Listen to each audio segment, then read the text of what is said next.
उधार का लेन देन।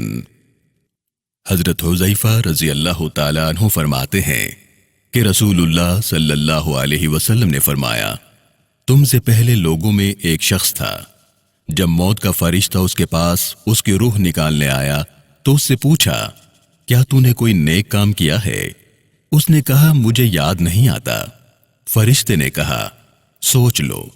उसने कहा, और तो कोई बात नहीं, हाँ मगर ये बात है कि दुनिया में जब लोगों से खरीदो फरोख्त का मुआमला करता था तो उनसे अच्छा सुलूक किया करता था कि खुशहाल को मोहलत दे देता और तंग दस्त को मुआफ कर देता था।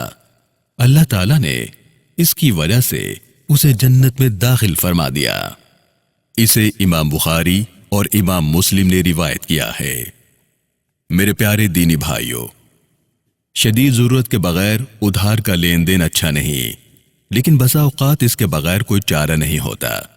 इसलिए जहां तक हो सके हर शख्स कनात और कफायत शियारी से जिंदगी गुजारे और कर्ज यानी उधार लेन देन से बचा रहे।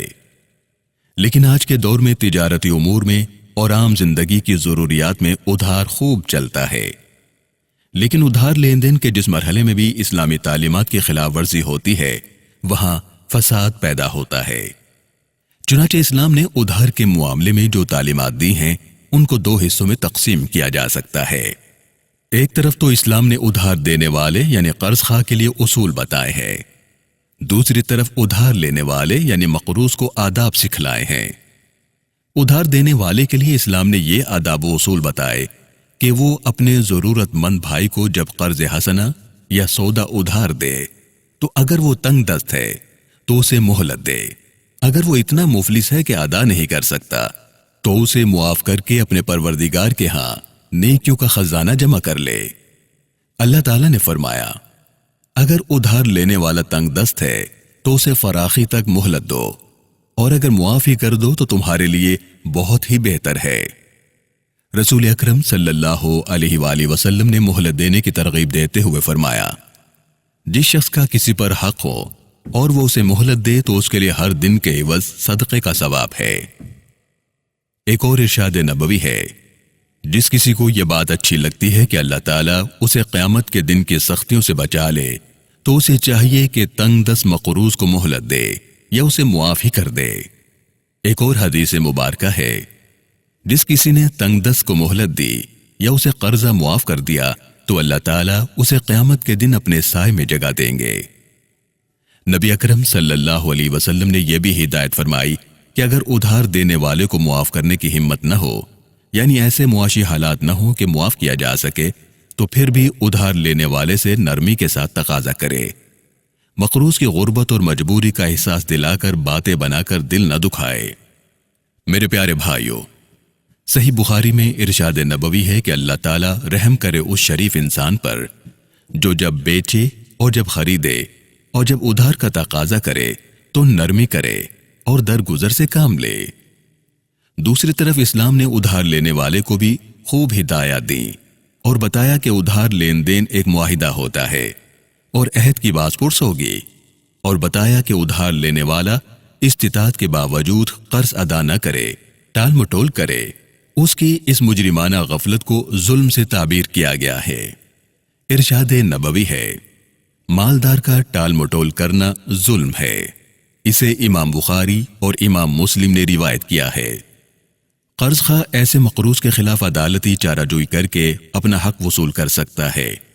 कर्ज अदा न करना इतना बड़ा जुर्म है कि नबी अकरम सल्लल्लाहु अलैहि वसल्लम ऐसे शख्स की नमाज जनाजा नहीं पढ़ाया करते थे। जो शख्स कर्ज अदा किए बगैर मर जाता था, जैसा कि हजरत सलमा बिन अक्वा रजी अल्लाह तआला अन्हु से एक शख्स के बारे में तफसीली वाक़या मनक़ूल है। जब अल्लाह ताला ने फतह मक्का के बाद दुनियावी रहमतों के दरवाजे उम्मत पर खोल दिए तो नबी सल्लल्लाहु अलैहि वसल्लम खुद गरीब उम्मतियों का कर्ज अदा फरमा देते। बुखारी शरीफ जिल्द दोम सफ़ा 999 में है कि जब अल्लाह ताला ने आप सल्लल्लाहु अलैहि वसल्लम पर फुतूहात के दरवाजे खोल दिए तो आप सल्लल्लाहु अलैहि वसल्लम ने ऐलान फरमाया, मैं मुसलमानों को उनकी जानों से भी ज्यादा महबूब हूं।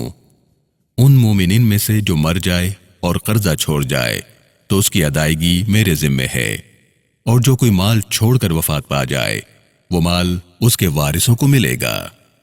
اس سے یہ بات معلوم ہوتی ہے کہ اگر مقروض قرض ادا کیے بغیر انتقال کر جائے اور کوئی ایسی جائیداد یا سامان نہ چھوڑ جائے جس سے قرض کی ادائیگی کا بندوبست کیا جا سکے، تو پھر اسلامی مملکت کی ذمہ داری ہے کہ وہ ایسے انتقال کرنے والے مقروض کے قرضے کی ادائیگی کا بندوبست کرے تاکہ وہ مقروض آخرت کی باز پرس سے بھی بچ جائے۔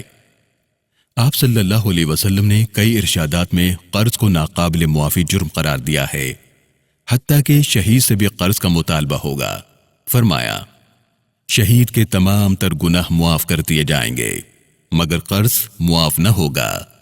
اسے امام مسلم نے روایت کیا ہے۔ حضرت شرید رضی اللہ تعالیٰ عنہ سے روایت ہے کہ رسول اللہ صلی اللہ علیہ وسلم نے فرمایا، دینے کی قدرت رکھنے والے کی ٹال مٹول یعنی تاخیری حربے اور بہانے پیش کرنا اس کی بے عزتی اور اس کو سزا دینا جائز کر دیتی ہے۔ اسے امام ابو داود اور امام نسائی نے روایت کیا ہے۔ میرے پیارے بھائیوں، اسلام نے ادھار لینے والے کو یہاں تک تاکید کی ہے کہ وہ وقت پر ادا کرے اور اچھے طریقے سے ادا کرے، جیسا کہ حضرت جابر رضی اللہ تعالیٰ عنہ سے روایت ہے کہ نبی کریم صلی اللہ علیہ وسلم نے مجھ سے 40,000 قرض لیے۔ جب مال آیا تو آپ نے میرا قرض واپس کر دیا اور فرمایا، اللہ تعالیٰ تیرے اہل اور مال میں برکت عطا فرمائے۔ بے شک قرض کا بدلہ شکریہ ادا کرنا اور قرض ادا کرنا ہے۔ قرآن حکیم کے احکامات اور ارشادات نبویہ کی روشنی میں ادھار لین دین کے جو آداب معلوم ہوئے وہ یہ ہیں۔ ادھار لین دین بغیر ضرورت شدید کے پسندیدہ نہیں۔ ادھار لین دین میں بھول چوک، بددیانتی، بے ایمانی اور جھگڑے کے احتمال کا دروازہ بند کرنے کی کوشش کی جائے۔ اس کے لیے بہتر یہ ہے کہ ادھار لین دین کی باقاعدہ دستاویز اور یادداشت تحریر کر لی جائے، جس میں تمام شرائط وضاحت سے لکھی جائیں۔ کتنی رقم، کب واپس ہوگی، کب رقم دی، قرض دار خود لکھے یا کسی دوسرے سے لکھوا لے، پھر اپنے دستخط کر دے یا انگوٹھا لگا دے۔ زیادہ قرض لینے دینے پر 2 گواہ ضرور مقرر کرے، ان کے بھی دستخط کروا لیے جائیں۔ ادھار لینے والا ادھار لینے کے بعد بے فکر نہ ہو جائے، جلد از جلد ادائیگی کی فکر کرے، اپنے غیر ضروری اخراجات میں کمی کرے، جو ہی موقع ملے فوراً ادا کرے۔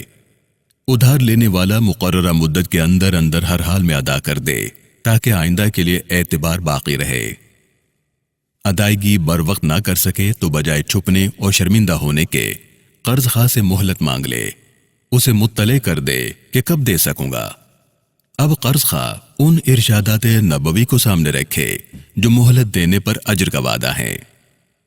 قرض کی ادائیگی خندہ پیشانی اور خوش اسلوبی سے کرے، قرض دار کا شکریہ ادا کرے، قرض خواہ اس کا احسان مانے، اس کے لیے دعا کرے۔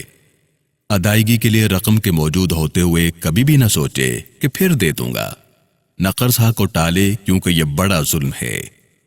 ادھار دینے والا لینے والے کو تنگ یا پریشان نہ کرے بلکہ اسے آسانی اور مہلت دے، اگر ہو سکے تو اس کا قرض معاف کر دے۔ اگر ادھار لینے والا ادائیگی سے پہلے کوئی ہدیہ یا دعوت دے جس کا تعلق ادھار لین دین سے محسوس ہوتا ہو تو اسے ہرگز قبول نہ کرے۔ ادھار لینے والا یہ دعا مانگتا رہے، اللہم اکفنی بحلالک عن حرامک واغننی بفضلک عمن سواک۔ اے اللہ، مجھے اپنا حلال رزق کافی کر دے، حرام سے بچا دے، اور اپنے فضل و کرم سے مجھے اپنے ماں سوا سے بے نیاز کر دے۔ جب ادھار لینے والا لینے والے سے ادھار وصول کرے تو یہ دعا دے، تم نے میرا پورا قرض ادا کر دیا، اللہ تعالیٰ تمہیں اس کا پورا اجر دے۔